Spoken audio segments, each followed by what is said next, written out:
The kingdom of Talia was a peaceful town ruled by a king, and generous king at that, loved and respected by all.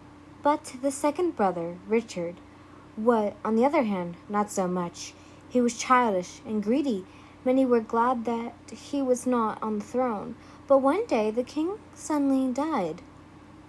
The people were in horror as they watched the young prince ascend to the throne, as his first order was to increase the taxes of the kingdom.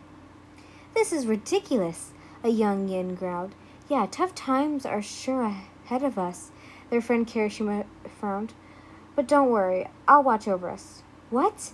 Yin gasped. "I'll do whatever I can to support you and my family," Kirishima smiled.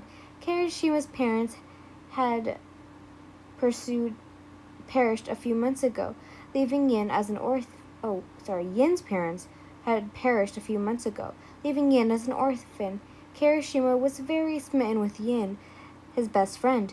He promised to watch over her, even if rough times had come. Yin and Kirishima watched as the town turned sorrowful and gray as people were slowly left the kingdom, or simply withered away in their poverty. Kirishima needed money for his family and loved ones, had to take on two jobs, as a knight and as an executor. His heart would break each time he had to take a life from someone who didn't deserve it. Many of his executions were on the poor who couldn't pay the king's taxes. Many he knew.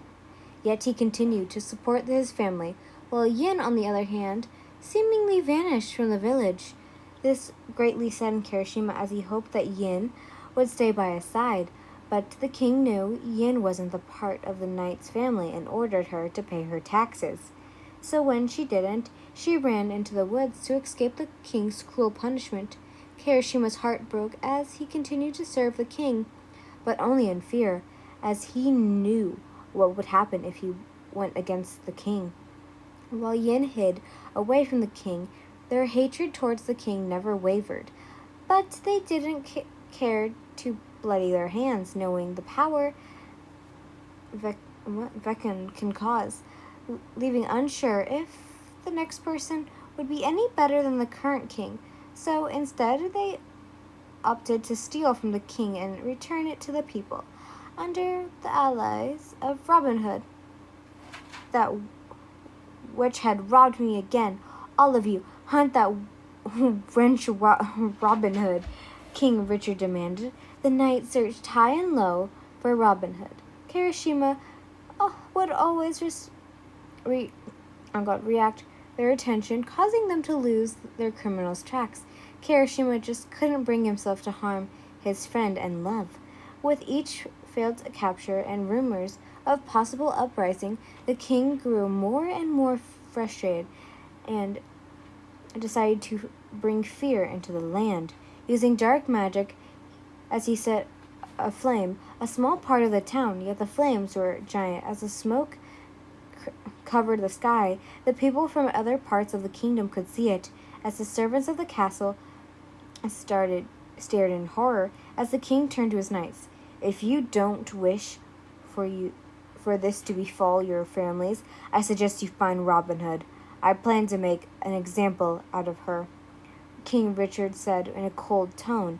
The knights quickly rushed in search of Robin Hood, but Kirishima was froze in place as he watched the town burn to the ground in horror.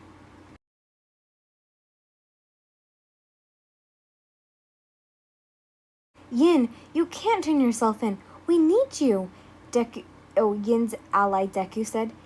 "It is the only thing about going against him with numbers, but he holds his citizens hostage and possesses dark magic. He won't stop till I'm dead," Yin said as she watched the smoke red in the sky. "Besides, I trust you. I know you'll play it smarter than I did." "Please, Yin, you can't. He won't stop. How are you so sure?" Deku sobbed as he hugged his ally and friend. "He will have to stop burning the kingdom if he wants to rule over one, and I will need you to carry on the hope for everyone else when I'm gone. You have the amazing ability to rally people around you. Yin smiled and hugged Deku one last time. As Kirishima stood at the edge of the forest, his legs refused to move. As a war went on in his mind, he didn't want to go choose between his family or his friend, but he was pulled out of his thoughts when he heard movement ahead. He readied his sword, only to gasp when a light of the moon illuminated the figure of Yin. Yin, what are you doing? I'm here to turn myself in, Yin said sadly as she held up her wrists. Kirishima's blood ran cold as he stared at Yin with pleading eyes, hoping that this was some trick. Then suddenly a fellow knight quickly changed her wrist. Kirishima turned to see Sero. Come on, we have to turn her in, Sero said with a sad frown. As the bells of the church rang overhead, Yin was slowly made her way to the chopping block. Her hands tied behind her back, her eyes covered with a piece of black fabric.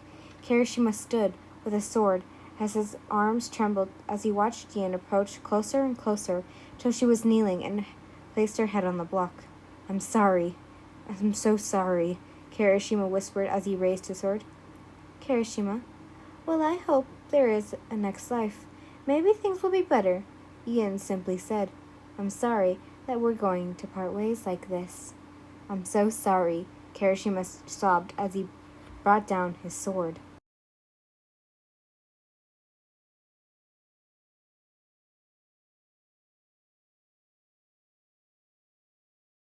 Dang, this was a sad one. Oh, great. But yeah, this was a sad one. I'm so sorry that this was sad for all you Kirishima simps. But I hope you guys enjoyed. Bye, lovelies.